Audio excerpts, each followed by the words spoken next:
Olivier Desvarieux, je vais vous demander de remplacer votre confrère à la tribune. Vous êtes, je le rappelle, succédé, oui, remplacé, oui, physiquement. Vous êtes, je le rappelle, président de l'Union des syndicats de pharmaciens d'officine. Nous l'avons vu, Xavier Vitry l'a rappelé, les éditeurs de logiciels sont engagés dans une démarche de mise en conformité de leur LGO par rapport au Ségur du numérique. Est-ce que cette démarche-là vous semble bien engagée, à la fois sur un plan pratique, organisationnel et financièrement parlant? Alors, si je voudrais résumer, j'allais dire enfin.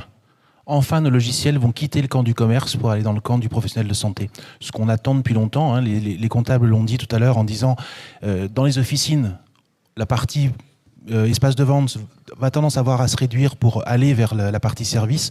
Nos logiciels doivent suivre cette évolution métier.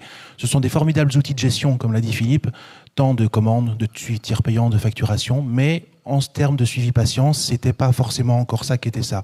On a tous pesté, quand on a vacciné, testé, sur le fait de sortir notre logiciel pour aller remplir SIDEP, remplir SIVAC. C'était lourd et c'était une perte de temps et aujourd'hui, le temps est précieux dans nos officines. Donc enfin, ça va évoluer.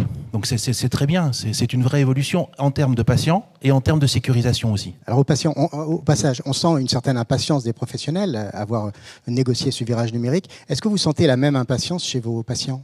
Ah oui, complètement. Je veux dire, quand on a le patient face à nous, alors quand on vaccinait, il fallait attendre un quart d'heure, on avait le temps. Quand on leur dit maintenant, il faut attendre un certain temps parce que je vais sortir de mon logiciel pour aller remplir le DMP, bon, je pense que dans la pratique, personne ne le fait parce que personne n'a le temps de faire ça. Donc en termes d'évolution, oui. En termes de sécurisation, c'est une véritable attente aussi par rapport à l'e-prescription. On a des soucis, on se rend compte qu'il y a des détournements de factures, qu'il y a de la fraude qui se fait. Et on a tous vécu aussi des ordonnances qui arrivaient depuis des plateformes étrangères pour certaines, et qui nous disent, les patients nous disent, ben voilà, j'ai besoin de mon médicament. On sait pertinemment qu'ils ont édité 40 fois l'ordonnance, qu'ils sont allés dans 25 pharmacies différentes, et qu'ils peuvent avoir le médicament en toute bonne foi. Et ben ça doit cesser. La e-prescription va sécuriser ça. La e-prescription va aussi, alors... Pour l'instant, avec la médecine de ville, on pousse, hein, on est encore en réunion la semaine dernière avec Philippe pour que ce soit l'hôpital aussi, parce que l'hôpital est prescripteur de beaucoup de prescriptions coûteuses et donc potentiellement de beaucoup de prescriptions détournées, rentre dans la e-prescription et j'espère qu'ils emboîteront le pas très vite. J'aurais aimé même avant la ville, ça c'est un vœu pieux, je pense que ça restera tel que.